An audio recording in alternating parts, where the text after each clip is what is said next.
বিভূতিবাবু কোথায়? নিচে নামেননি? দাদাবাবু তো ফেরেননি এখনো। রথিজিৎ ভুরু কুঁচকে বলল, এখনো ফেরেননি? মানে এখনো ফেরেননি বলতে কোথাও বেরিয়েছেন নাকি? বেনি বেশ চিন্তিত মুখে বলল, হ্যাঁ, দাদাবাবু তো সেই দুপুরের দিকে তার বন্ধুকে নিয়ে বেরিয়ে গেলেন। বলে গেলেন সন্ধ্যের মধ্যেই ফিরে আসবেন, কিন্তু রাত 9টা বেজে গেল, এখনো তো ফিরলেন না। মা, দেখছো তো, তোমাদের বাইরেই দাঁড় করিয়ে রেখেছি, ভিতরে এসো তোমরা। আমরাও এক প্রকার চিন্তিত মুখে ঘরে ঢুকলাম। বিভূতিবাবুর মতো পাংচুয়াল একজন মানুষ আমাদের 9টায় ডিনারে ডেকেছিল, কিন্তু 9টা বেজে গেল, কিন্তু তিনি গেলেন কোথায়? এমন তো হওয়ার কথা না। বিভূতিবাবু তার বন্ধুকে নিয়ে কোথায় গেছেন বলে গেছেন কি? বললেন তো কোনো একটি নাকি সিনেমা বেরিয়েছে, সেটি দেখতে যাবে। আমাকে সকালবেলা দাদাবাবু বললেন রাতে তোমরাও খাবে, 9টায় তোমাদের ডেকেছেন। আমি যেন সব খাবার দাবার রেডি করে রাখি। আমি সব কাজ সেরেই বসে আছি। বাড়ির গাড়িটাও তাও নিয়ে যায়নি দাদাবাবু। রথিজিৎ দাদা, একবার ফোন করে দেখো না।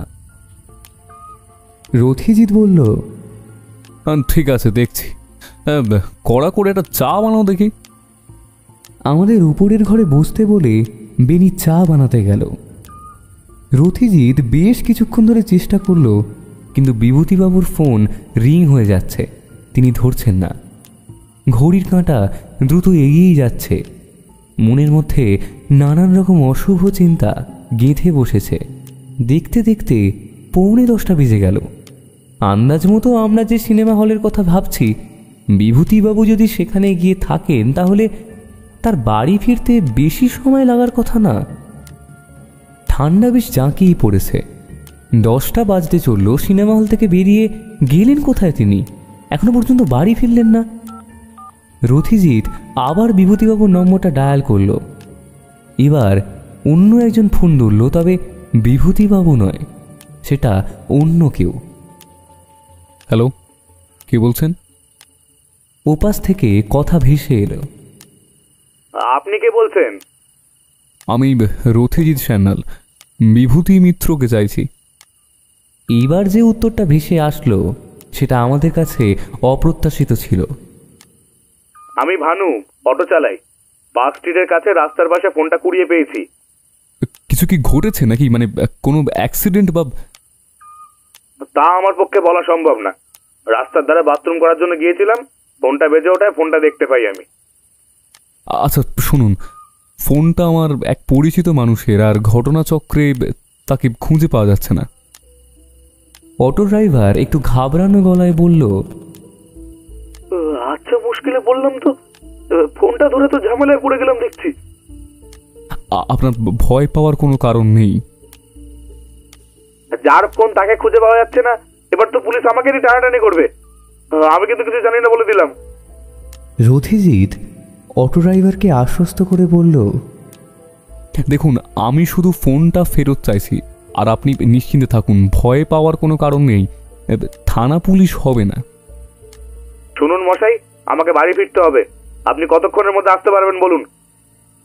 বেশি সময় লাগবে না, ঘন্টাখানেকের মধ্যেই আসছি। আচ্ছা ঠিক আছে, আসুন। হে ভগবান, এই শীতের রাতে আচ্ছা সমস্যায় ফেললে গো তুমি। ফোনটা কিন্তু বন্ধ করবেন না, আপনাকে ফোন করে খুঁজে নেওয়া হবে। আপনি যেখানে আছেন সেখানেই অপেক্ষা করুন। অটো ড্রাইভার ধীর গলায় বলল, এই শীতের রাতে হাড় কাঁপানো ঠান্ডায় কতক্ষণ যে আপনার জন্য অপেক্ষা করতে হবে তার ঠিক নেই, বুঝতেই পারছেন আশা করি। মানে যদি সচারিক পাওয়া যেত তো। রথিজিৎ বিড়বিড় করে বলল, সুযোগের সৎ ব্যবহার। ফোনটা হাতে পাই, তারপর ব্যবস্থা নিচ্ছি। চিন্তা নেই, পেয়ে যাবেন। ফোনটা কেটে দিল রথিজিৎ।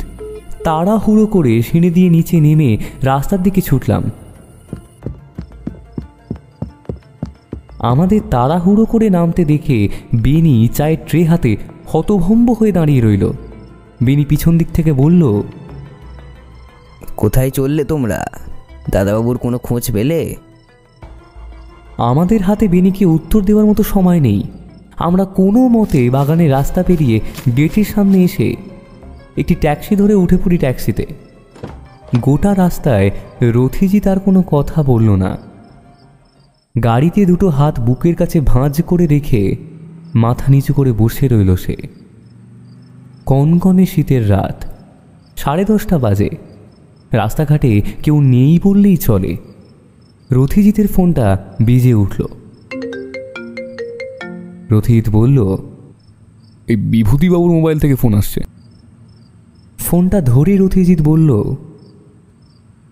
হ্যাঁ অপেক্ষা করুন, প্রায় চলে এসেছি। বুঝতে আর বাকি নেই অটো ড্রাইভার তাগাদা দিচ্ছে। ঘণ্টাখানেকের মধ্যেই পার্ক স্ট্রিটের কাছে পৌঁছে গেলাম আমরা। রথিজিৎ ট্যাক্সি চালককে ট্যাক্সিটা একটু স্লো করতে বলে বিভূতিবাবুর নম্বরে ফোন করল। ও আচ্ছা আচ্ছা, ঠিক আছে। ফোন কেটে দিয়ে রথিজিৎ বলল, হ্যাঁ আরও কিছুটা এগোতে হবে। আচ্ছা, রাস্তার ওপরেই দাঁড়িয়ে আছে বলল, এগুলোই দেখতে পাবো। আরও খানিকটা এগিয়ে এসে আমাদের গাড়িটা থামল। জায়গাটা বেশ নির্জন। মাঝে মাঝে ট্রাকগুলো পাশ দিয়ে বাঁই বাঁই করে চলে যাচ্ছে।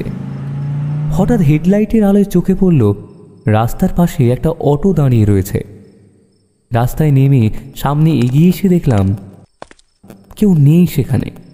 কোথায় সেই অটো ড্রাইভার? তার তো কোনো দেখাই নেই। রথিজিৎ বলল, ফোনে তো এই জায়গাটার কথাই তো বলেছিল। অন্ধকারের সামনের দিকে কিছুটা হেঁটে গেল রথিজিৎ। কয়েক পা এগিয়ে আবার ফিরে এলো। রথিজিৎ, বলছি একবার ওই বিভূতিবাবুর নাম্বারে ফোন করে দেখো না। ফোনটা করা মাত্রই কাছাকাছির মধ্যেই ফোনের রিং হওয়ার শব্দ কানে এলো। তাকিয়ে দেখি বিভূতিবাবুর ফোনটা অটোতেই আছে। রথিজিৎ এগিয়ে গিয়ে গাড়ির ভিতর থেকে ফোনটা বার করল। দেখছো বিজয়, বিভূতিবাবুর ফোনটা গাড়িতেই ফেলে রেখে চলে গেছে, আর তার সাথেই এই কাগজের টুকরোটা। কাগজের টুকরো? হ্যাঁ বিজয়, কাগজটায় মনে হচ্ছে কিছুটা লেখা রয়েছে। রথিজিৎ কাগজটা খুলে একটু আলোর দিকে ধরে লেখাটা পড়ল। নিজেকে যদি বাঁচাতে চাস তাহলে যেটা জানতে চাইছি বলে দে, না হলে মারা পড়বি। ডাক্তার অনির্বাণ সেন। রথিজিৎ, এই অনির্বাণ সেন মানে তো বিভূতিবাবুর বিজ্ঞানী বন্ধুর কথা বলেছে, কিন্তু তাকে কেন মানে কেউ এইভাবে থ্রেট দিচ্ছে? ভায়া, সেটা তো একটা বিষয়। তবে এটা ভেবে দেখেছ, যে কাগজের টুকরোটা রেখে গেছে সে এখানে হয়তো আমাদের আশা করেনি। কিন্তু এটা তো ভেবে দেখিনি। আমি কথা শেষ না করতেই রথিজিতের ফোনটা বেজে ওঠে। Hello, I am extremely sorry Rathijit. ফোনটা স্পিকারেই ছিল। মোবাইলের উপরে যার গলা শোনা যাচ্ছে তিনি যে বিভূতিবাবু সেটা স্পষ্ট। বেনির কাছে সবটা শুনলাম। আমার জন্য তোমাদের এত রাতে এতটা ব্যতিব্যস্ত হতে হলো। Very much sorry. আপনি ঠিক আছেন তো? আর আপনার বন্ধু? আমরা দুজনে একদম ঠিক আছি, আর বাড়ি ফিরে এসেছি আমরা। তোমরা একটা কাজ করো, তোমরা একটা গাড়ি ধরে সোজা আমার বাড়ি চলে এসো, তারপর বলছি সবটা তোমাদের। মাফ করবেন বিভূতিবাবু, অনেকটা রাত হলো, আজকে আর যাব না। আমরা কালকে আপনার ওখানে যাচ্ছি, গিয়ে সবটা শুনবো, আর আমাদেরও আপনাদের কিছু জানানোর আছে। যাই হোক, গুড নাইট। ফোনটা রাখতেই আমি রথিজিৎকে বললাম, ভদ্রলোক তো আজব। আমরা এখানে এই ঠান্ডার মধ্যে খুঁজে বেড়াচ্ছি, আর উনি দিব্যি বাড়ি পৌঁছে গেছেন। আর তুমিও বা কেন ওই কাগজের টুকরোটার ব্যাপারে কিছু বললে না? কাল তো যাচ্ছি, এই ব্যাপারে সব কথা হবে। Taxi taxi. এরপর আমরা বাড়ি ফিরে আসি। বিভূতিবাবুর বাড়ি নিমন্ত্রণ থাকার জন্য বৌঠান স্বাভাবিকভাবেই আমাদের জন্য রাতের খাবার করেনি, তাই সামান্য কিছু খেয়ে রাতটা কাটাতে হয়েছিল। মনে মনে বেশ রাগও হচ্ছিল।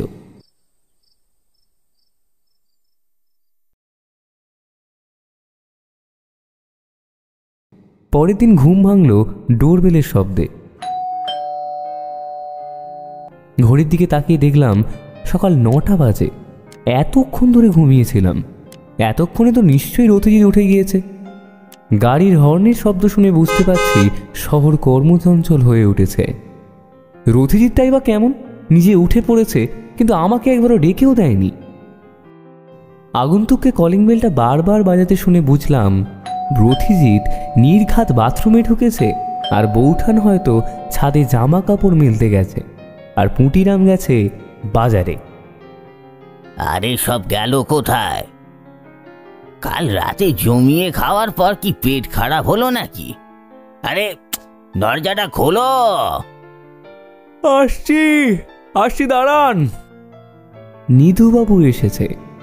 আমি বিছানা ছেড়ে হাই তুলতে তুলতে গিয়ে দরজা খুললাম। বসার ঘরে ঢুকতে নিধুবাবু বলল, বলি এত বেলা পর্যন্ত পড়ে পড়ে সব ঘুমোচ্ছ কেন? গামছায় মুখ মুছতে মুছতে বাথরুম থেকে বেরিয়ে এসে রতিজিৎ বলল, কাল যা গেল তাতে আর ঘুমকে দোষ দিয়ে কি করি বলুন তো নিধুবাবু। নিধুবাবু আক্ষেপের সুরে বলল, প্রফেসরের বাড়িতে তো কাল বেড়ে খাওয়া দাওয়া করেছ রতিজিৎ, আমাকে তো একবারও বললে না। আপনাকে তো বলা হয়েছিল নিধুবাবু, আপনিই তো বললেন ডিউটি আছে। নিধুবাবুর হাতে একটা প্লাস্টিকের প্যাকেটে মোড়া কাগজের ঠোঙা দেখে জিজ্ঞেস করলাম, আপনার হাতে ওটা কি? খাবার দাবার কিছু আছে নাকি? প্যাকেটের ভেতরের কাগজের ঠোঙাটা দেখে মনে হচ্ছে তো তেলে ভিজে চুপচুপ করছে। নিধুবাবু প্যাকেটটা টেবিলের উপর রেখে বললেন, এই না, রতন কাকার দোকানের কচুরি। রবিবারের সকাল মানেই বৌঠানের হাতের কচুরি, নতুবা রতন কাকার দোকানের কচুরি। এর থেকে ভালো খাবার পৃথিবীতে আর কিছুই হতে পারে না। উত্তেজনা সামলে উঠতে না পেরে বললাম, চমৎকার, এই জন্যই তো রবিবার সকালে আপনার পথ চাওয়া।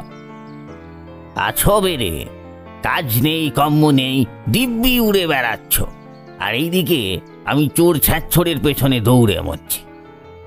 নাও নাও, এবার একটু চা বসাতে বলো বিজয়। আপনি আমাদের আর কি এমন সুখে থাকতে দিলেন নিধুবাবু? বিভূতিবাবুর বাড়িতে কালকে ভোজ খাওয়া তো দূরে থাক, উল্টে বিভূতিবাবুর বন্ধুকে দেওয়া একটি লাইফ থ্রেট দেওয়া কাগজের টুকরো হাতে এসেছে।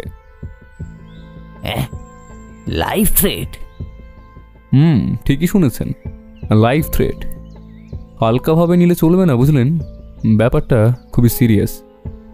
হঠাৎ কেউ কেন মিস্টার সেনকে লাইফ থ্রেট দেবে, তাও আবার বিভূতিবাবুর বাড়িতে আসার পরই?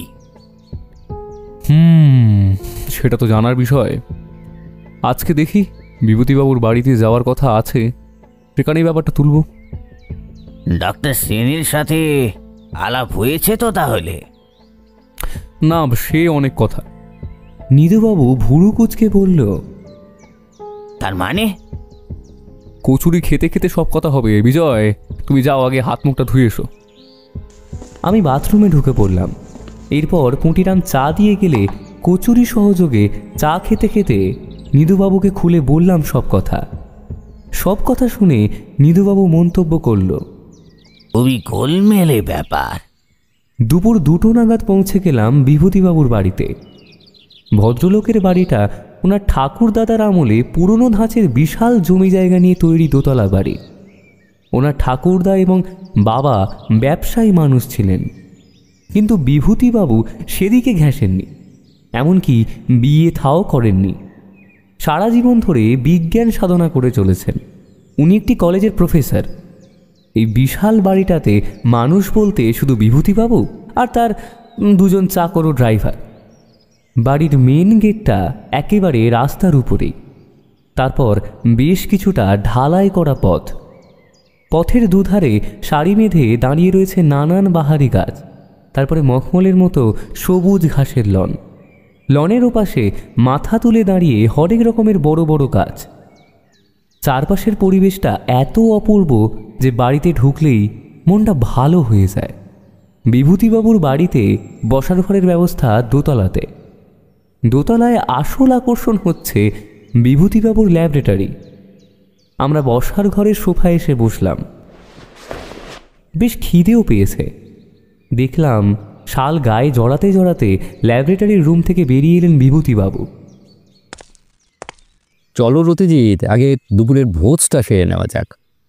আজ সব রান্না আমি নিজে করেছি, একবার খেলে ভুলতে পারবে না। এটা মানতেই হবে ভদ্রলোকের জুড়ি মেলা ভার। রান্নার হাতটা সত্যিই অসাধারণ। রান্না করাটা তার একটা হবি। বিভিন্ন দেশের নানা রকম রান্নার কসরত জানেন। জুতোয় ফটাস ফটাস শব্দ তুলে তার ঘর থেকে বেরিয়ে এলেন মিস্টার অনির্বাণ সেন। এই তো অনির্বাণ এসে গেছে, পরিচয় করিয়ে দিই। রতিজিৎ, ইনি হচ্ছেন সায়েন্টিস্ট ডক্টর অনির্বাণ সেন। আর অনির্বাণ, এই হচ্ছে ডিটেকটিভ রতিজিৎ, থুড়ি সত্যান্বেষী রতিজিৎ সান্যাল। উনি হচ্ছেন লেখক বিজয় চ্যাটার্জি, রতিজিতের বন্ধু।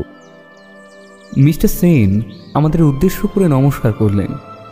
আমরাও প্রতি নমস্কার জানালাম। Nice to meet you Sanyal. আমি বিভূতির মুখে তোমার ব্যাপারে অনেক কথা শুনেছি। You really do well. Rathijit স্বল্প হাসল। মিস্টার সেন দীর্ঘ সময় ধরে বিদেশে থাকার কারণে তার কথাবার্তার মধ্যে একটা বিদেশি টান আছে।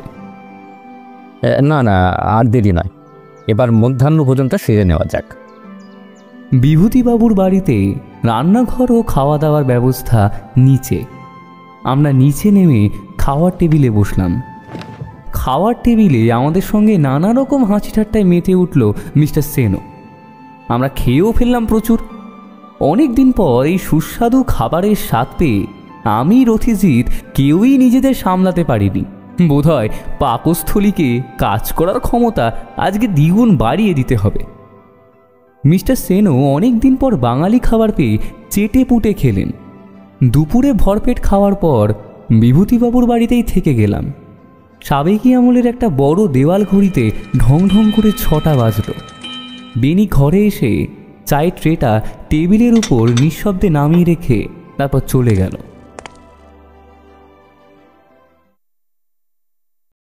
চায়ের কাপে চুমুক দিয়ে রথিজিৎ বলল, মিস্টার সেন, আপনার কি কারোর সাথে শত্রুতা আছে?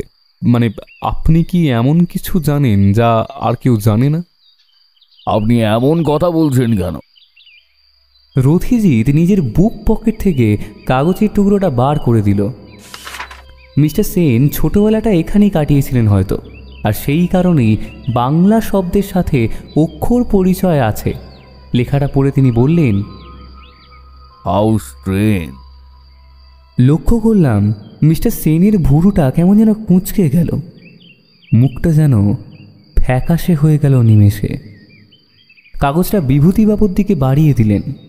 বিভূতিবাবুর চোখ কেমন যেন ভয়ানক গম্ভীর হয়ে গেল।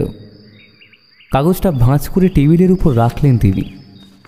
বুঝতে পারলাম আবার একটা রহস্যের মধ্যে আমরা জড়িয়ে পড়েছি। আর সেই রহস্যটা যে মিস্টার সেনের পিছু নিয়ে আমাদের কাছে এসে হাজির হয়েছে সেই বিষয়ে কোনো সন্দেহ নেই। এরপর বিভূতিবাবু রাতের খাবার খেয়ে আসার জন্য জোড়াজুড়ি করলেও ব্রতজিৎ রাজি হলো না। বেরোনোর সময় আমাদের দুজনকে আলাদা করে ডেকে নিয়ে বিভূতিবাবু বললেন, না, এই হুমকি বিষয়ে আমি এখনই থানা পুলিশ কিছু করতে চাইছি না। পরে তেমন কিছু সিরিয়াস দেখলে একটা ব্যবস্থা করা যাবে। কাল অনির্বাণকে নিয়ে চিড়িয়াখানা যাব, ও ওখানে যেতে চাইছে। তোমরাও যাবে আমাদের সাথে। ও হ্যাঁ রতিজিৎ, তোমাদের কালকের ব্যাপারটা বলা হয়নি। আসলে কালকে বলতে পারো ইচ্ছা করেই আমার গাড়িটা নিয়ে সিনেমা দেখতে যাইনি। সিনেমা দেখা শেষ করে একটা অটো ধরে বাড়ি ফিরছিলাম। এমন সময় রাস্তায় কয়েকজন মদ্যপ ছেলে গাড়ি নিয়ে রাস্তা আটকায়। রাস্তার মাঝখানে সে এক অস্বস্তিকর পরিস্থিতি শুরু হয়। এই কারণে ফিরতেও খানিকটা লেট হয়ে গিয়েছে আমার। আর এইসবের চক্করে মোবাইলটা যে কখন পকেট থেকে পড়ে গেছে তা বুঝতেও পারিনি।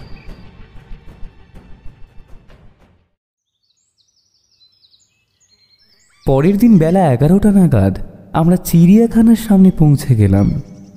বিভূতিবাবুকে ফোন করে জানলাম তারা বাড়ি থেকে বেরিয়ে পড়েছেন। আমাদের বললেন আমরা যেন টিকিটগুলো কেটে রাখি। চিড়িয়াখানায় ঠিক করছে লোকজন। আমরাও টিকিট কেটে বিভূতিবাবুদের জন্য অপেক্ষা করতে থাকি। মাঝে মাঝে ঝোড়ো হাওয়া বইছে। উত্তরে হাওয়ায় শীতের কামড় যথেষ্টই রয়েছে, তবে গায়ে রোদ্দুর মেখে দাঁড়িয়ে আছি বলে বেশ আরাম লাগছে। দূর থেকে বিভূতিবাবু ও মিস্টার সেনকে দেখতে পেলাম। ওরাও হাঁটতে হাঁটতে আমাদের দিকে আসছে। আমি রথিজিতের গায়ে একটা খোঁচা মেরে বললাম, দেখেছো রথিজিৎ? গম্ভীর গলায় সে জবাব দিল, বারবার তাকিও না। আমাদের থেকে বেশ কিছুটা দূরে একটি যুবক দাঁড়িয়ে রয়েছে। মাথায় ছাঁটাই করা চুল আর জিন্সের প্যান্ট পরে রয়েছে, পায়ে স্নিকার, গায়ে রয়েছে নীল রঙের শার্ট। অনেকক্ষণ থেকেই মনে হচ্ছে আমাদের উপর নজর রাখছে সে। এক মুহূর্তের জন্য চোখ সরাচ্ছে না সে। যতবারই ওর দিকে তাকাচ্ছি চোখাচোখি হয়ে যাচ্ছে। ছেলেটা মোবাইল ফোনে কারোর সাথে কথা বলে নিল। ঠিক এই সময়ে সামনে কয়েকজন এসে পড়ায় চোখের আড়াল হয়ে গেল সে। বিভূতিবাবু আমাদের দেখতে পেয়ে হাত নাড়ালেন, আমরাও হাত নেড়ে জবাব দিলাম। এরপর আমরা চিড়িয়াখানাটা ঘুরে দেখতে থাকি। মিস্টার সেন নিজের সাথে একটি ক্যামেরা নিয়ে এসেছিলেন। এমন সময় মনে হলো আমাকে কেউ যেন হালকা ধাক্কা মেরে বেরিয়ে গেল। কিছুটা গিয়ে তিনি ফিরে তাকালেন। লোকটির চোখে কালো চশমা, মুখে ফ্রেঞ্চ কাট দাড়ি, গায়ের রং বেশ ফর্সা। দেখেই মনে হয় দুরন্ত স্মার্ট লোকটা। সে একটু বাঁকা হাসি হাসল, তারপর চলে গেল। হঠাৎ আমার চোখে পড়ল আমার পায়ের কাছে একটা সাদা খাম পড়ে আছে। খামটা কুড়িয়ে নিলাম। খামটা খুলতে যাব, বিভূতিবাবু আমার হাত থেকে খামটা কেড়ে নিয়ে ছিঁড়ে ফেললেন। ভেতর থেকে বেরোলো এক টুকরো সাদা কাগজ। তাতে লেখা আছে, mister Anirban Sen, I will kill you. আবারও একটা হুমকি। মিস্টার সেনের চোখে মুখে রাগের ছাপ স্পষ্ট। বিষয়টা এবার দিনের আলোর মতো পরিষ্কার যে কেউ মিস্টার সেনকে ছায়ার মতো অনুসরণ করে চলেছে। মনে হচ্ছে যে ছেলেটা আমাদের উপর নজর রাখছিল সেই রেখেছে খামটা। না রথিজিৎ, আমার সেটা মনে হয় না। ওই যে ধীর পায়ে হাঁটতে হাঁটতে মেন গেটের দিকে চলেছে ছেলেটা, ওই ছেলেটাই খামটা রেখে গেছে, এ বিষয়ে আমি নিশ্চিত। হঠাৎ রথিজিৎ ছুটে গেল, আমাকে উদ্দেশ্য করে বলল, বিজয়, এসো এসো। রথিজিতের পেছন পেছন আমিও ছুটতে শুরু করলাম। ছেলেটা পিছনের দিকে আমাদের ছুটে আসতে দেখে নিজেও দৌড়তে শুরু করলো। ছেলেটার দৌড় দেখে বুঝতে পারলাম আমাদের আন্দাজ একদম ঠিক রয়েছে। আমরা ছুটে মেন গেটের কাছে আসতেই ছেলেটা একটা গাড়ি সামনের সিটে উঠে বসে পড়ল। সঙ্গে সঙ্গে এই গাড়িটা চলতে শুরু করলো। গাড়ির পিছনের সিট থেকে জানলা দিয়ে মুখ বাড়িয়ে আমাদের দিকে তাকালো একজন। এই রথিজিৎ, দেখো দেখো দেখো, যে লোকটা আমাদের উপর নজর রাখছিল সেই লোকটা পিছনের সিটে বসে রয়েছে। গাড়ির নাম্বারটা আমি নোট করে নিয়েছি। লাভ হবে বলে মনে হয় না, খুব সম্ভবত নম্বরটা জাল। আমরা তখনও দৌড়ের ধকল সামলে হ্যাঁ হ্যাঁ করে হাঁপাচ্ছি। ইতিমধ্যে বিভূতিবাবু ও মিস্টার সেনও হন্তদন্ত হয়ে হাঁপাতে হাঁপাতে এসে হাজির হয়েছেন। বিভূতিবাবু উত্তেজিত হয়ে বললেন, কি হলো, ধরতে পারলে? একটু জন্যই ফসকে গেল, না হলে এখনই ইস্পার নয়তো উস্পার হয়ে যেত। গাড়ির নম্বরটা নোট করেছ? তাহলে তো পুলিশকে দেওয়া যেত। করা হয়েছে, তবে তাতে কোনো কাজ হবে বলে মনে হয় না। যারা এসব কাজে নেমেছে তারা আটঘাট বেঁধেই নেমেছে। তারা ভালো মতোই জানে গাড়ির নম্বরটা আসল হলে তাদেরকে সহজেই চিনিয়ে যাওয়ার আশঙ্কা। তবে মিস্টার সেন কি চান সেটাও জানা দরকার। মিস্টার সেন, আপনি কি লোকাল পুলিশে কমপ্লেন করতে চান? না না, থানা পুলিশ লাগবে না। বিজ্ঞানী অনির্বাণ সেন ক্রমশ রহস্যময় হয়ে উঠছেন আমাদের কাছে। কেন জানি না মনে হচ্ছে মিস্টার সেন আমাদের কাছে কিছু গোপন করছেন। তিনি মুখ খুললে হয়তো বিষয়টা সম্বন্ধে কিছু জানা যাবে। রথিজিৎ এক প্রকার নিজেকে সামলাতে না পেরে বলেই ফেলল, মিস্টার সেন, কেন জানি না মনে হচ্ছে যে ঘটনাগুলো ঘটে চলেছে আপনি এই বিষয়ে জানেন, কিন্তু আপনি আমাদের বলতে চাইছেন না। বলতে কি আপনার কোনো সমস্যা আছে? না মানে আসলে ঘটনাগুলো কোনো স্বাভাবিক ঘটনা নয়, আর সেই জন্যই আর কি। মিস্টার সেন কিছু বলতে যাচ্ছিলেন, এমন সময় বিভূতিবাবু এক প্রকারের বাধা দিয়ে বললেন, অনির্বাণ, এখানে এসব কথা বলা ঠিক হবে না। প্রতিজিৎ, আজকে একবার বাড়িতে আসছো তো? সেই রকম তো কোনো চিন্তা ভাবনা নেই। রথিজিৎ কিছুক্ষণ ভেবে বলল, আচ্ছা ঠিক আছে, আমরা যাচ্ছি সন্ধ্যের সময়।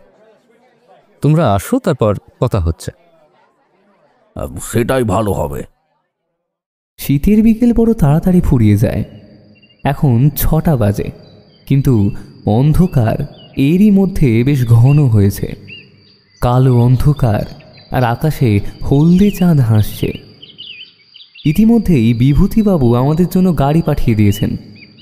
বেরোতেই যাব বিভূতিবাবুর বাড়ি যাওয়ার জন্য, এমন সময় টেলিফোনটা বেজে উঠল। হ্যালো। কিছুক্ষণ সময় চুপ করে থাকার পর রথিজিৎ বলল, তুমি চিন্তা করো না, আমরা এখনই আসছি। বলে টেলিফোনটা ছাড়ল সে। কে ছিল রথিজিৎ? বেনি। বেশ কয়েকজন নাকি হামলা করেছেন বিভূতিবাবুর বাড়িতে। বেনি কোনোভাবে তাদের চোখ এড়িয়ে লুকিয়ে পড়েছিল। বেনির কথা মতো হামলাকারীরা বিভূতিবাবু আর মিস্টার সেনকে তাদের সাথে নিয়ে গেছে। কি বলছো কি রথিজিৎ? ব্যাপারটা গিয়ে একবার দেখতে হবে। আমরা তড়িঘড়ি করে বিভূতিবাবুর বাড়ির দিকে রওনা দিলাম। আমাদের গাড়িটা এতক্ষণে তার গতিতেই চলছিল। হঠাৎ গাড়িটা থেমে গেল। আরে কি হলো, থেমে গেলেন কেন? দেখুন না স্যার, রাস্তার মাঝখানে কেউ গাড়ি দাঁড় করিয়ে রেখেছে। ড্রাইভারটি বেশ কয়েকবার হর্ন দিল, কিন্তু কেউ গাড়িটা সরাচ্ছে না। আচ্ছা, ঝামেলায় পড়ে গেল তো। গাড়িতে কেউ নেই নাকি? চলো তো বিজয়, এবার নেমে দেখি। আমরা রাস্তায় নেমে সামনে এগিয়ে গিয়ে দেখলাম গাড়ির কাঁচ তোলা আছে, কিন্তু গাড়ির দরজা লক করা নেই। গাড়ির ভেতরে কেউ আছে কি না ভেতরে মুখ বাড়িয়ে দেখতে যাব, হঠাৎ করে মনে হলো আমার মাথার পিছন দিকে কেউ ভারী কিছু দিয়ে আঘাত করলো। তারপর আমার আর কিছু মনে নেই। কোন মুহূর্তে জ্ঞান ফিরল জানি না। মাথায় একটা ব্যথা অনুভব করছি, বেশ শীত করছে। ধীরে ধীরে বুঝলাম আমি একটা গাড়ির মধ্যে রয়েছি। গাড়িটা বেশ জোর গতিতে ছুটছে, কিন্তু আমি এখানে এলাম কি করে? রথিজিৎ কোথায় গেল? পাশ থেকে যেন কানে গুঙানির একটা শব্দ পেলাম। তার মানে আমার সাথে আরও একজন আছে। শব্দ লক্ষ্য করে আমার হাতটা বাড়িয়ে দিলাম। আমার হাতটা একটা হাতে ঠেকে গেল, যেন মনে হলো ব্যক্তিটি আমার হাতটা শক্ত করে ধরে বলল, কে? রথিজিৎ। ওহ বিজয়, তুমি ঠিক আছো তো? আরে হ্যাঁ, তুমি এখন ঠিক আছো তো? হ্যাঁ বিজয়। এতক্ষণ পর মনে খানিকটা জোর পেলাম। আমি একা নয়, রথিজিৎ আছে। বুঝতে পারছো তো বিজয়, আমাদের কিভাবে ফাঁদে ফেলা হয়েছে? আমি বললাম, কিন্তু বিভূতিবাবু আর মিস্টার সেন কোথায়? আর আমাদেরই বা কেন কেউ এভাবে কিডন্যাপ করলো? জানি না বিজয়, কিছু বুঝে ওঠার আগেই এত কিছু হয়ে গেল। কিন্তু এতটুকু বোধগম্য হয়েছে, বিভূতিবাবু আর মিস্টার সেনকে যারা তুলে নিয়ে গেছে তারাই আমাদের কিডন্যাপ করেছে। গাড়িটা দাঁড়িয়ে পড়ল। আমরা ভেতরে প্রায় দম বন্ধ অবস্থায় বসে রয়েছি। তারপরে কেউ আমাদের হ্যাচকার টান মেরে গাড়ির গেটটা খুলে আমাদের বার করে নিল। বেশ অনেকটা সময় অন্ধকারে থাকার পর চোখে আলো এসে পড়ায় কেমন যেন একটা অস্বস্তি অনুভব হচ্ছিল। রথিজিৎ বলে উঠল, আপনারা কারা বলুন তো, আর এইভাবে আমাদের কোথায় নিয়ে যাচ্ছেন? একটা লোকের ধমক আসলো, চুপচাপ যেখানে নিয়ে যাচ্ছে সেখানেই যাবি, কোনো রকমের চালাকি চলবে না আমার সাথে, না হলে না এই গুলি করে সোজা খুলিটাই উড়িয়ে দেব। দেখলাম লোকটার হাতে একটা রিভলভার আছে। আমাদের কপালে তাক করে ধরল সে। আমাদের ঠিক কোন জায়গায় নিয়ে এসেছে কিছুই বুঝে উঠতে পারলাম না। অবশ্য না বোঝাটাই স্বাভাবিক। চারিদিকে বিরাট উঁচু উঁচু পাঁচিল। পাঁচিলগুলো যেন গিলে খেতে আসছে। ঢোকার মুখে একটা বিরাট লোহার গেট, যেটার এপার ওপার দেখার কোনো উপায় নেই। আশপাশটা দেখে মনে হলো এটা কোনো কারখানা। আমরা গাড়ি থেকে নেমে একটা নুড়ি পাথর বিছানো রাস্তায় দাঁড়িয়ে রয়েছি। চারপাশটা ঝোপঝাড়ে ভর্তি। রাত বেশ ভালোই গভীর হয়েছে। চারিদিকে ঝিঝি পোকার ডাক শোনা যাচ্ছে। বন্দুকধারী লোকটিকে রথি জিজ্ঞাসা করল, ভাই, এবার কোথায় যেতে হবে? লোকটি বড় বড় চোখ নিয়ে রথিজিতের দিকে তাকিয়ে রইল। ভিতর থেকে হাঁক আসলো, পল্টু, ওদের উপরে নিয়ে এসো। ক্যাম্পাসটা বিরাট। সবার সামনে একটা লোক, সে পথ দেখিয়ে নিয়ে যাচ্ছে। তার পিছনে পিছনে রথিজিৎ, আর রথিজিতের পিছনে আমি, আর আমার পিছনে বন্দুকধারী লোকটা। রথিজিৎ ঠাট্টার ছলে বন্দুকধারী লোকটাকে জিজ্ঞাসা করলো, আচ্ছা পল্টু, তুমি গান শুনতে ভালোবাসো? লোকটা ধমকে উঠল, হে, আমার সাথে কি ছাবলামি হচ্ছে নাকি? হ্যাঁ, না, আসলে আরেকজন যাকে ধরে এনেছো ও আমার বন্ধু বিজয়, কিন্তু খুব ভালো গান করে। তুমি যদি চাও ও কিন্তু শোনাতে পারে। বেশি চটর পটর না করে চুপচাপ জোরে হাঁটবি। যাই বলো পল্টু, তোমার মধ্যে কেমন একটা ওই বস বস ব্যাপার রয়েছে। তুমিও না রথিজিৎ, এমন একটা হানানি গুন্ডাকে দেখে বলছো বস বস ব্যাপার আছে? চোটা গেল নাকি? রথিজিতের কথা শুনে পল্টু ছাতিটা বেশ চওড়া করে বলল, চুপচাপ চল, একটাও কথা বলবি না। আচ্ছা, আমাদের ধরে নিয়ে এলে কেন? কিছুক্ষণ পরেই না হয় দেখবি। বলতে বলতেই রথিজিৎকে দেখলাম, ও পল্টু, আমি আর হাঁটতে পারছি না। আমার মাথাটা কেমন যেন বনবন করে ঘুরছে। পল্টু। বলেই রথিজিৎ শুয়ে পড়ে ছটফট করতে লাগলো। আমি ছুটে এসে রথিজিতের পাশে বসে পড়লাম। রথিজিতের কাছে এসে পল্টু বলল, এই এই, ওর তাড়াতাড়ি, তোদের এসব নাটক না আমার জানা আছে। পল্টু রথিজিতের সামনের দিকে একটু ঝুঁকতেই রথিজিৎ শুয়ে থাকা অবস্থায় পল্টুর পেট লক্ষ্য করে এক লাথি মারল। পল্টু টাল সামলাতে না পেরে উল্টে পড়ে গেল মাটিতে। বন্দুকটাও হাত থেকে পড়ে গেল। রথিজিৎ তাড়াতাড়ি করে উঠে পল্টুর উপর ঝাঁপিয়ে পড়ল। তারপরই ঘাড়ের কাছে কনুই দিয়ে খাপ করে দিতে মাটিতে লুটিয়ে পড়ল সে। যে আমাদের পথ দেখিয়ে নিয়ে যাচ্ছিল সেই লোকটাকে এতক্ষণে আমি কবজা করে নিয়েছি। আমার মাফলার দিয়েই তার মুখটা চেপে ধরেছি যাতে টু শব্দটি সে করতে না পারে। রথিজিৎ, পল্টু আর যেই দুজন ছিল সেই দুজনকে মাফলার দিয়ে পিচমোড়া করে বেঁধে ফেলল। বন্দুকটা কুড়িয়ে নিয়ে আমাদের পথ দেখিয়ে নিয়ে যাওয়া লোকটির কপালে ঠেকিয়ে রথিজিৎ বলল, কোনোভাবে যদি চেঁচানোর চেষ্টা করেছিস, হাতে কি আছে দেখছিস তো? লোকটাকে দেখে মনে হলো সে যেন কেমন হকচকিয়ে গিয়েছে। এমন যে একটা পরিস্থিতির মুখে তাকে পড়তে হবে সে বোধহয় ভাবতেই পারেনি। বল আগে, আমাদের কেন ধরে এনেছিস? লোকটি রীতিমতো ভয়ে থতমত গলায় বলল, ওসব আমাদের বস জানে। আমাদের ছাড়া আর কাদের ধরে এনেছিস? বলা বারণ আছে। বলবি হ্যাঁ কি না? আরো দুজনকে। কোথায় রেখেছিস তাদের? লোকটি হাত দিয়ে দেখিয়ে কারখানার দিকে নির্দেশ করল। দ্রুত লোকটিকে রথিজিৎ নিজের গায়ে থাকা শাল দিয়ে পেঁচিয়ে হাত পা মুখ বেঁধে পাশের ঝোপের মধ্যে ফেলে দিল। দেখলাম কারখানাটির সামনের দিক থেকে একজন আমাদের দিকে দৌড়াতে দৌড়াতে আসছে। পল্টু, তোদের এত কেন সময় লাগছে রে? ওদিকে তো বস রেগে যাচ্ছে। রথিজিৎ তৎক্ষণাৎ একটা ইটের টুকরো কুড়িয়ে ছুঁড়ে দেয় লোকটির দিকে। ইটটি লোকটির কপালে গিয়ে লাগে। ধপ করে পড়ে যায় লোকটি। এরপর আমরা সামনে এসে দেখি কপাল ফেটে রক্ত বেরোচ্ছে তার। অজ্ঞান হয়ে গেছে সে। চলো বিজয়, এবার ভেতরের দিকে যাওয়া যাক। কারখানাটির কাছাকাছি যেতেই যেন কেমন সব ঝাঁঝালো গন্ধ নাকে আসছিল। মনে হচ্ছিল ওটা কোনো কেমিক্যাল তৈরির কারখানা। কারখানাটির দোতলা থেকে একটা কণ্ঠস্বর শোনা গেল, পল্টু, হলোটা কি ওখানে? এত দেরি হচ্ছে কেন? নিচের তলাটি পুরো অন্ধকার। দোতলা থেকে আসা আলোর রেখায় বোঝা যাচ্ছে কারখানাটির নিচের তলায় নানা রকম ভাঙা টেস্ট টিউব, বিকার, ভাঙাচোরা আরও অনেক ল্যাবরেটরির জিনিসপত্র স্তূপ হয়ে রয়েছে।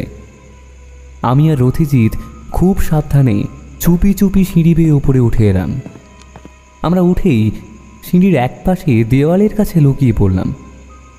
দোতলায় থাকা ঘরগুলির মধ্যে থেকে কিছু কথাবার্তার শব্দ ভেসে আসছে। পায়ের শব্দ শুনে বোঝা গেল কেউ একজন আমাদের খুঁজে এলো, কিন্তু আবার ফিরে গেল। দোতলাতেও ধারে ধারে নানা রকম কেমিক্যালের ডাম পড়ে রয়েছে। দোতলার ঘরগুলির প্রত্যেকটা দরজা বন্ধ। রথিজিৎ আর আমি নিঃশব্দে একটি ঘরের কাছে গিয়ে দেখলাম স্বচ্ছ কাঁচের জানলা, ভেতর থেকে পর্দা ঝুলছে। পর্দার ফাঁক দিয়ে ঘরের ভেতরের কিছু অংশ দেখা যাচ্ছে। দেখতে পেলাম বিভূতিবাবু ও মিস্টার সেনকে কেউ চেয়ারের সঙ্গে হাত পা বেঁধে রেখে দিয়েছে। ঘরটিতে রাখা জিনিসপত্রগুলিকে দেখে মনে হচ্ছে এটা একটা ল্যাবরেটরি। ঘরের ভিতরে কথাবার্তা চলছে, স্পষ্ট কিছু শুনতে পাওয়া যাচ্ছে না। তবে যা অস্পষ্ট কথাবার্তা শুনতে পাচ্ছি তার মধ্যে একজন মহিলার ঝাঁঝালো কণ্ঠস্বর পেলাম। তার মানে ভেতরে একজন মহিলাও আছে। পরের দৃশ্যটা আমাদের রীতিমতো চমকে দিল। এক হাতে বিভূতিবাবুর এবং অন্য হাতে মিস্টার সেনের চুলের মুঠি ধরে ঘাড়ের পিছনের দিকে টেনে তারপর আবার ছেড়ে দিল।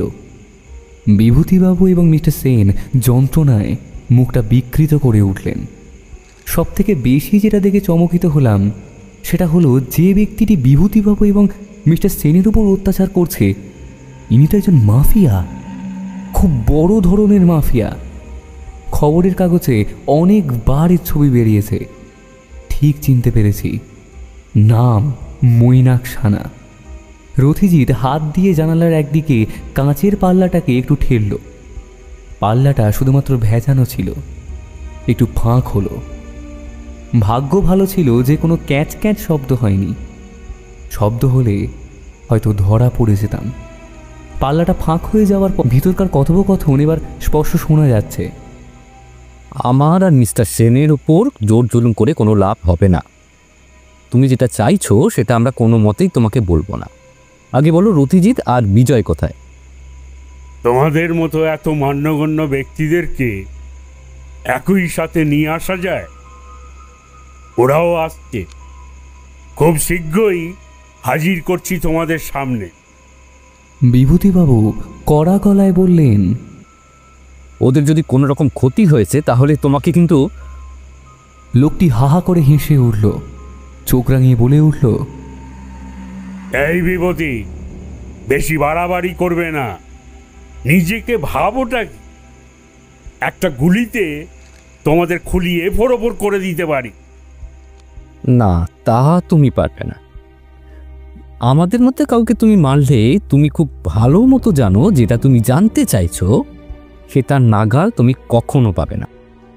বেশ, তো ফর্মুলাটা বুঝিয়ে দাও, তোমাদেরকেও আমি ছেড়ে দিচ্ছি। কেন? সাংকেতিক ম্যাপ তো তুমি পেয়েই গেছো, বুঝতে পারোনি? তাহলে তোমাকে আর অনির্বাণ সেনকে ধরে আনলাম কেন? বাজে কথা ছেড়ে ফর্মুলাটা বুঝিয়ে দাও বিভূতি, না হলে তোমাদের কেউ বাঁচবে না। ওই সাংকেতিক মানচিত্র বুঝিয়ে দিলেও তুমি আমাদের মারবে। আমাদের কাজ মিটে গেলে তোমাদেরকে ছেড়ে দেয়া হবে। সেটা আমরা বিশ্বাস করব কি করে? আমি কথা দিলে কথা রাখি। তার প্রমাণ কি আছে? তুমি বলবে না, তাই তো? তুমি ফর্মুলাটা হাতে পেয়ে গেলে গোটা বিশ্ব বিপদে পড়বে। তুমি জানো না বিভূতি, একটা সন্ত্রাসবাদী দলের সঙ্গে কয়েক কোটি টাকার ডিল হয়েছে।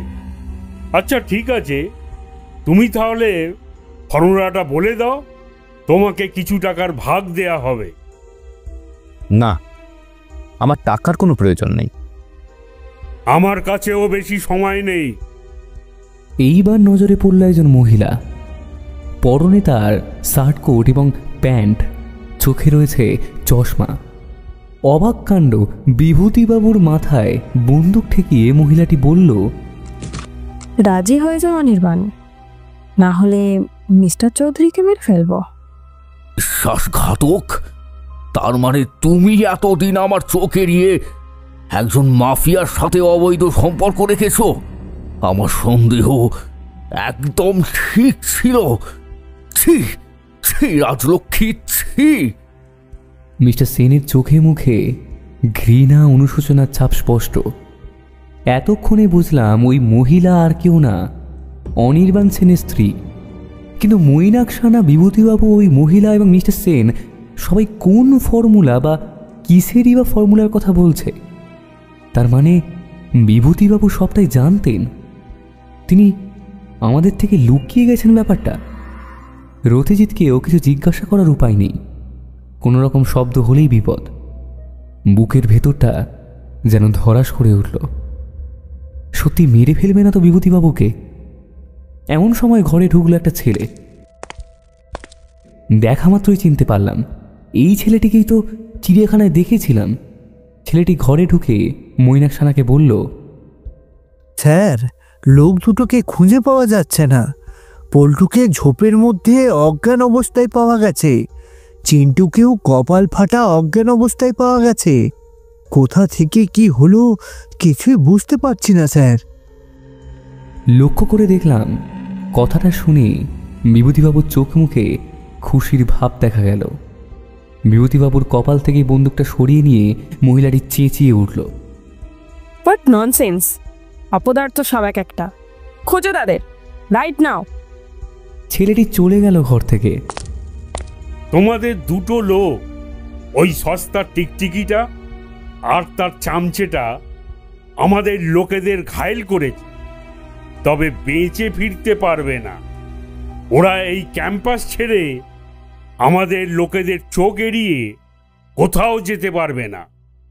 তবে আগে এদেরকে শেষ করতে হবে। মৈনাকশানার কথা শোনার পর আমি আর রথিজিৎ নিজেদেরকে এক প্রকার সামনে নিলাম। মৈনাকশানা আবার বিভূতিবাবুর মাথায় বন্দুক ঠেকিয়ে ট্রিগারে হাত রাখল। মিস্টার সেন বলে উঠলেন, ওকে কিছু করো না, ছেড়ে দাও ওকে, আমি বুঝিয়ে দিচ্ছি ফর্মুলাটা। মৈনাকশানা সরিয়ে নিল বন্দুকটা। মিস্টার সেনের সামনে সাংকেতিক ম্যাপটা এগিয়ে দিয়ে বলল, নাও বোঝাও। পেন লাগবে একটা। টেবিলে পড়ে থাকা একটা পেন হাতে তুলে নিল মৈনাকশানা। একটা সাদা কাগজ লাগবে আমার, আর আমার হাতের বাঁধনটা খুলে দাও। লিখে বোঝাতে হবে, না হলে বুঝতে বা মনে রাখতে কোনোটাই করতে পারবো না। মিস্টার সেনের দিকে বন্দুকটা তাক করে মৈনাকশানা বলল, কোনো রকম চালাকি করবে না। মিস্টার সেন হেসে বললেন, তোমার কাছে তোমার লোক আছে, বন্দুক আছে, তারপরে এত ভয় কিসের? মৈনাকশানা কিছুক্ষণ ভাবলেন, তারপর নিজেই হাতের বাঁধনটা খুলে দিলেন। মনে হলো বারান্দায় কেউ আসছে। আমি আর রথিজিৎ তাড়াতাড়ি জানলার কাছ থেকে সরে এসে দেওয়ালে গা ঘেঁষে দরজার পাশে দাঁড়ালাম। আগেই পল্টুর বন্দুকটা নিজের কাছে নিয়ে রেখেছিল রথিজিৎ। দরজা খুলে লোকটি বাইরে এক পা দিতেই তার কপালে বন্দুক ঠেকালো রথিজিৎ। আমি লোকটির মুখটা টিপে ধরলাম। এরপর রথিজিৎ দরজায় টোকা দিল। ভেতর থেকে আওয়াজ এলো, কে? লোকটিকে ইশারায় সাড়া দিতে বলল রথিজিৎ। কাঁপা কাঁপা গলায় বলল, আমি আমি লালটু। দরজাটা একটু ফাঁক হলো। আমি আর রথিজিৎ সর্বশক্তি দিয়ে লোকটিকে ঠেলে দিলাম দরজার উপরে। আমরা হুড়মুড় করে ঘরে ঢুকে পড়লাম। আমরা দুজন বেসামাল হয়ে পড়লাম। রথিজিতের হাত থেকে বন্দুকটা ছিটকে গেল। মিস্টার সেনও এই সুযোগে কাঠের চেয়ারটা তুলে নিয়ে মৈনাকশানাকে লক্ষ্য করে ছুঁড়লেন। চেয়ারের ধাক্কায় ছিটকে গেল বন্দুকটা। মৈনাকশানাও পড়ল হুমড়ি খেয়ে। এমন সময় সেই মহিলা মৈনাকশানাকে তুলতে গেলে পিছন থেকে মিস্টার সেন তাকে টেনে বেঁধে দেয় চেয়ারের সঙ্গে। লালটু আমার গলা টিপে ধরেছে, দম বন্ধ হয়ে যাচ্ছে আমার। রথিজিৎ ছুটে এসে কানের কাছে লক্ষ্য করে মারল এক ঘুষি। মিস্টার সেন ইতিমধ্যেই ততক্ষণে বিভূতিবাবুর বাঁধন খুলে মৈনাকশানার বন্দুকটা তুলে নিয়েছে। মৈনাকশানা টেবিলে পড়ে থাকা মানচিত্রটা নিতে যাবে, এমন সময় মিস্টার সেন ও বিভূতিবাবু তার কলার ধরে টেনে নিয়ে এসে কোমর থেকে বেল্ট খুলে সপাত সপাত করে মারতে শুরু করলেন। বিভূতিবাবু ও মিস্টার সেনের শরীর রীতিমতো থরথর করে কাঁপছে। রথিজি তারপর তাদেরকে থামিয়ে বলল, ছেড়ে দিন আপনারা, বাকিটা পুলিশ বুঝে নেবে। হাঁপাতে হাঁপাতে মিস্টার সেন বললেন, এবারে তোমার খেলা শেষ মৈনাক সানা। বলেই তিনি সেই অদ্ভুত সাংকেতিক ম্যাপটা হাতে নিয়ে পকেট থেকে একটা লাইটার বার করে জ্বালিয়ে দিলেন। পুড়ে ছাই হয়ে গেল সব। এরপর আমরা মৈনাক সানা আর তার লোকজনকে চেয়ারের সঙ্গে বেঁধে রেখে দিই। রাত পেরিয়ে তখন ভোর হয়ে গেছে। সকালে আমরা লোকাল মানুষদের সাথে যোগাযোগ করে পুলিশকে ইনফর্ম করে দিই। পুলিশ এসে মৈনাক সানা এবং বাকিদের ধরে নিয়ে যায়। গত কয়েকদিন ধরে যে গোলকধাঁধার মধ্যে আমরা ঘুরছিলাম, কিছু বুঝে উঠতে পারছিলাম না আসলেই একটার পর একটা কী ঘটে চলেছে। সব কিছু পরিষ্কার হলো যখন মিস্টার সেন অবশেষে মুখটা খুললেন। ওনার থেকে জানতে পারলাম দীর্ঘদিন ধরে বিভিন্ন রাসায়নিক গ্যাসের প্রতিক্রিয়া নিয়ে রিসার্চ করছিলেন তিনি। উদ্দেশ্য ছিল নতুন কিছু আবিষ্কার করা। ওনার কাছে এটাও জানতে পারলাম যে উনি এইসব গ্যাস নিয়ে এক্সপেরিমেন্ট করার সময় কতটা সতর্কতা অবলম্বন করতেন। এমনকি তিনি তার ল্যাবরেটরিতে কাউকে ঢুকতে পর্যন্ত দিতেন না। মিস্টার সেনের একটা পোষা বেড়াল ছিল। কোনো একদিন তিনি সলিউশন বার্নারে হিট দিচ্ছিলেন এবং সেই মুহূর্তে ওনার পোষা বিড়ালটি কাজের টেবিলের পাশে বসেছিল এবং উনি অন্যদিকে কোনো কাজ করছিলেন। ঠিক সেই সময় সলিউশন থেকে কুণ্ডলি পাকিয়ে ধোঁয়া উঠতে শুরু করে। মিস্টার সেন ফিরে এসে দেখলেন বিড়ালটি মরে পড়ে আছে আর ধোঁয়াটা তখনও বেরোচ্ছে। এরপর তিনি বিড়ালটির ব্যবচ্ছেদ করে জানতে পারেন বিড়ালটির মৃত্যুর কারণ। এই ব্যাপারে তিনি নিশ্চিত হওয়ার জন্য আরও কয়েকবার গিনিপিগের উপর পরীক্ষা করে দেখেন। প্রত্যেকবারই এক ফল হয়। এরপর তিনি বুঝতে পারেন তিনি এক মারণ গ্যাস আবিষ্কার করে ফেলেছেন, যেটা গোটা মানব সভ্যতাকে ধ্বংস করে দিতে পারে। তিনি তার মারণ গ্যাসের তৈরির পদ্ধতি সাংকেতিক ভাষায় লিখে রাখেন। ওনার এই আবিষ্কারের কথা একমাত্র ওনার স্ত্রী এবং সবথেকে কাছের বন্ধু বিভূতিবাবু জানতেন। মিস্টার সেন নিজের সমস্ত গবেষণার কাগজপত্র তার ল্যাবরেটরিতে রাখতেন। সেই ল্যাবরেটরির ড্রয়ারে রেখেছিলেন তিনি। কয়েকদিন পরে তিনি দেখেন ল্যাবরেটরির কাগজগুলো আর নেই এবং ওনার স্ত্রীও বেপাত্তা হয়ে যায়। এইসবের পাশাপাশি ওনার সাংসারিক জীবনেও সমস্যা চলছিল। ওনার সন্দেহ ছিল ওনার স্ত্রী অন্য কারোর সাথে কোনো সম্পর্কে আছেন। মিস্টার সেনের সন্দেহ ঠিকই ছিল। মিস্টার সেনের স্ত্রী মৈনাক সানার সাথে অবৈধ সম্পর্ক গড়ে তুলেছিলেন। রাজলক্ষ্মী সেন মৈনাক সানাকে সাংকেতিক ভাষায় লেখা ফর্মুলার সমস্ত কাগজপত্র তুলে দিলেও সাংকেতিক ভাষা মৈনাক সানা বা রাজলক্ষ্মী কেউই বুঝে উঠতে পারেননি। মিস্টার সেন খোঁজ খবর করে জানতে পারেন রাজলক্ষ্মী সেন কলকাতায় এসেছে। তিনিও বিলম্ব না করে চলে আসেন কলকাতায়। মিস্টার সেন কলকাতায় আসার পর মৈনাক সানার কাছে খবর পৌঁছলে তারপর থেকে শুরু হয় তাকে হুমকি দেওয়া। তারপরেই এত কিছু। যতই বা হোক, মারণ গ্যাস কোনো গবেষক চায় না তার আবিষ্কৃত কোনো কিছু চিরতরে হারিয়ে যায়। কিন্তু দেশের 10 মানুষের কথা ভেবে আবারও কোনো সন্ত্রাসবাদী দলের হাতে না পড়ে সাংকেতিক ম্যাপটি, তাই সেটিকে তিনি জ্বালিয়ে দেন। এরপর মিস্টার সেন বেশ কিছুদিন কলকাতায় সময় কাটিয়ে আবারও ফিরে যান অস্ট্রেলিয়ায়।